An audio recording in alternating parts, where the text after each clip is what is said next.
Imagine dying in a stupid accident and waking up in front of a goddess who lets you pick any overpowered abilities you want for your next life. A god accidentally caused Kelvin Celsius's death.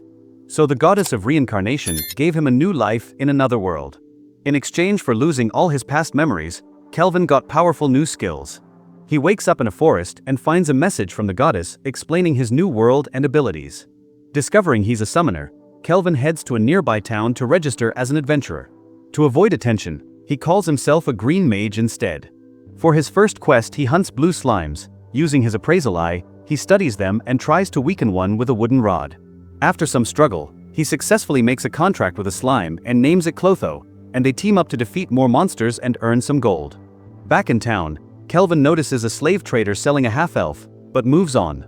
He stays at an inn, eats, and continues monster hunting with Clotho the next day. At the Adventurers Guild, Kelvin learns he's been promoted to E rank. The receptionist, Ange, advises him not to take higher-level missions alone since he still hides that he's a summoner.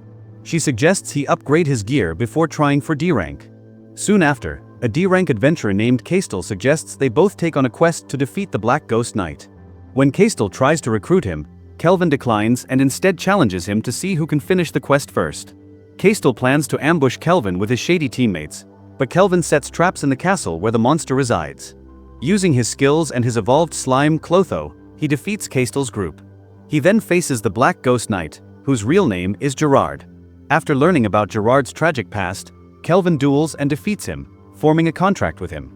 The next morning, Kelvin reports back, hears Kastel's team was arrested, and gets called up for another promotion. Kelvin meets Leo, the guild master of Parth, who congratulates him for defeating the Black Ghost Knight and exposing Kastel. During their talk, Leo asks if Kelvin is a summoner. After some hesitation, Kelvin admits it and asks why Leo never acted against Kastel. Leo explains that Kastel was a noble from the Trison nation and couldn't be punished without proof. Leo then says he's met otherworlders before, the heroes of the Holy Empire Doremus, and wants Kelvin to help protect the town in their absence, and Kelvin agrees after hearing the rewards offered. Later, the innkeeper Claire congratulates him for reaching B rank. Curious about the heroes, Kelvin asks Melfina for details, then decides to buy a new party member. He returns to the slave market and purchases a cursed half-elf named Ethel. Using his magic, he breaks her curse, and the two start working together. So that night they end up sharing a room, leaving Kelvin too flustered to sleep. A month after buying Ethel, Kelvin helps her train in the dark purple forest by defeating monsters and improving her skills. After reporting their success at the guild, Ange tells them one more quest will let them take the rank-up exam. She then invites Ethel for sweets, dragging Kelvin along. At the cafe, Ethel feeds Kelvin cake, causing a small scene, which grows bigger when the rude Prince Tabra and his guards interrupt. When Tabra insults them and demands Ethel, Kelvin quickly defeats his guards and uses magic to put the prince in his place. Later that night, Ethel thanks Kelvin, and they share a quiet talk. The next morning, Leo informs Kelvin about a new quest, exploring the Hermit's Cave, where a sealed demon was found. Kelvin, Ethel, and Gerard investigate and meet the archdemon, Victor, who reveals the chained woman is the demon lord's daughter. Victor plans to absorb their power, but as Kelvin grins in excitement, it's clear he's ready for another tough fight. Kelvin excitedly faces Victor, who summons a group of demons using dark magic. Kelvin and Gerard team up to defeat them, but Victor hides and tries to attack from behind. Kelvin senses him and counters with his magic, while Ethel joins in with a blaze arrow, burning Victor's arm. Gerard finishes by cutting off the other one. Victor powers himself up with a dark spell, forcing the group to fight harder. Working together, Kelvin, Ethel, Gerard, and Clotho unleash a combo attack that finally defeats him. Before passing out, Victor admits he only lied about eating the demon girl, Sarah, to make them fight seriously. He reveals he was her guardian, protecting her until the right time. After freeing Sarah, Kelvin brings her back to town, disguising her with a hairpin. He reports the mission and is promoted to A rank. Later the group celebrates at the inn as Sarah quietly starts adjusting to her new life. Kelvin officially makes Sarah one of his tamed companions. He and Ethel show off their new S-rank gear. Gerard gets a new sword while Sarah's weapon, a rondite, is made from Victor's armor. Later, during a wagon trip to Torridge, the group is attacked by the Black Wind Bandits. Kelvin lets Sarah handle them alone, and she easily defeats them all. When they reach Torridge, Kelvin notices the place looks like old Japan. Sarah happily asks him to teach her how to swim, remembering Victor's promise. At the guild, they meet the guild master, who explains that the bandits are secretly working for Trison and can't be dealt with openly. Kelvin decides to handle it himself. That night, Kelvin's party raids the bandits' base and rescues the captured slaves. They defeat the bandit leaders with ease, and soon after, the heroes of Doremus arrive, only to find Kelvin's group already waiting for them, and the heroes of Doremus confront Kelvin's group, accusing them of being the Black Wind Bandits. Kelvin jokingly plays along and challenges them to fight. If he wins, they'll testify against the real criminals. The heroes agree, and they move to an open area for the battle. Kelvin fights alone while his team watches. He uses a new item, the Skill Eater, made from Victor's armor, which lets him copy Miyabi's ability.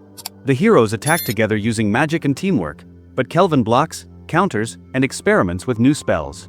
After an intense exchange, he defeats them all using his new technique, Radiant Crossfire. When the fight ends, Toya and his team realize Kelvin isn't their enemy. He explains the truth, and Toya apologizes. Kelvin accepts and reminds them to keep their promise about clearing his name.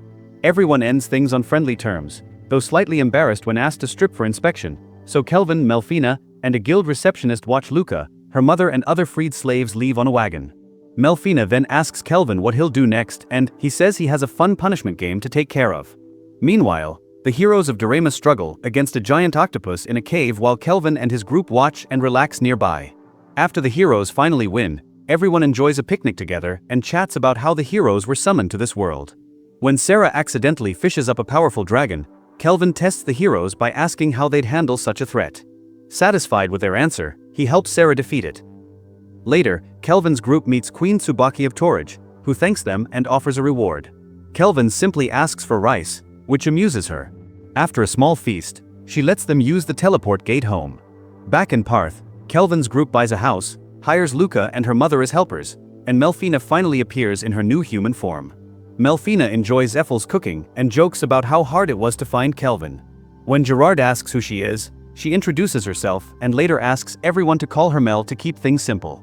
She also gives Kelvin a special blessing that prevents him from dying once a month and allows him to summon heroes. Later, Mel and Sarah spar while the others watch. Afterward, they relax in the bath and talk about how Kelvin seems deep in thought lately. Mel guesses it's because he's worried about his new hero summoning ability. That night Kelvin decides to try it. With Mel's help, he performs a reincarnation summon, bringing a girl named Rio into the world. Both of them faint from exhaustion. The next morning Rio wakes up, explores outside, and meets Kelvin. They share their stories and Rio, grateful for her new life, asks to join his party. Kelvin agrees, and they decide to call each other Brother Kel and Ryan. Kelvin wakes up at night to find Sarah, Mel, and Ryan sleeping beside him. Though surprised, he's glad they're comfortable around him. Kelvin takes Ryan and the others to the dark purple forest to train. Using his experience share technique, he lets them gain levels while he fights monsters inside the dungeon. When a shadow wolf appears, Kelvin defeats and tames it, naming it Alex. Ryan quickly bonds with the wolf and learns she can understand animals. Later, Ethel's party arrives to hunt monsters for their rank-up exam, but they end up leaving after meeting Kelvin's group. That night Sarah senses assassins surrounding their mansion. Kelvin confirms they're linked to Trison and Trixon. Seeing this as a chance for Ryan to practice, he lets her and Alex handle them while he and Sarah watch. After the intruders are defeated, the group cleans up. Meanwhile, in Trison, Emperor Zell discusses the fallout from Kristoff's scandal, and his generals argue over whether to go to war. Kelvin's group rides through Crest Forest toward an elven village. Ethel feels familiar with the area, which Kelvin attributes to her elven blood. Sarah finds it strange that elves live on the eastern continent, and Mel explains that some migrated from the western continent over a decade ago and are now under Gon's protection. A flashback shows Guildmaster Leo warning Kelvin about tensions between Trison and Gon, predicting a future war. Leo gives Kelvin a special quest from King Leonhard of Gon, who wants to meet him. Back in the present, Kelvin notes he needs both King Leonhardt's and Queen Tsubaki's approval for his S-rank promotion. The group's task is to defend the village from an S-rank monster possibly linked to Trison. They're briefly stopped by elven archers, but are cleared by Nelraz, the village elder, who recognizes Ethel as Rumil. Nelraz explains the village's history and how a fire dragon destroyed part of it, taking Lumil, who may have been Ethel's mother, away, and monsters now kidnap elves who bypass the village barrier. Kelvin and the group agree to help and make minor fortifications. Mel creates mist around the village, and Sarah conjures a black magic moat, and Gerard guards the entry. That night Trison soldiers lead an ambush, but Ethel snipes them using her shadow bow while Kelvin provides recon. A giant lord appears at the enemy camp, giving Ryan a chance to prove herself. With Clotho and Alex's help, she defeats it, revealing its true form as the Furnace Lord, which she also takes down. Back at the village, General Clive and his soldiers launch an attack on Kelvin and Ethel. General Clive hovers near Kelvin and Ethel with 4 soldiers trying to charm Ethel into becoming his slave. Kelvin immediately attacks, declaring she's off limits. He appraises Clive and discovers he's also a reincarnated person. After sending Ethel into stealth, Kelvin turns the mountain he's on into 4 obsidian javelins, but Clive blocks them with his helix barrier. His charmed soldiers attack Kelvin, claiming they serve him willingly because he's handsome. Ethel breaks Clive's barrier with an arrow, and Kelvin summons 4 golems. Clive has his soldiers deal with the golems while he fights Kelvin. During the fight, Kelvin breaks Clive's barrier and scars his face, though Clive shatters Kelvin's staff, which Clotho devours. Clive then casts Tempest Barrier, creating a violent windstorm. But Kelvin powers up his black staff Disaster S and destroys the barrier, slicing the top of a mountain and Clive's legs.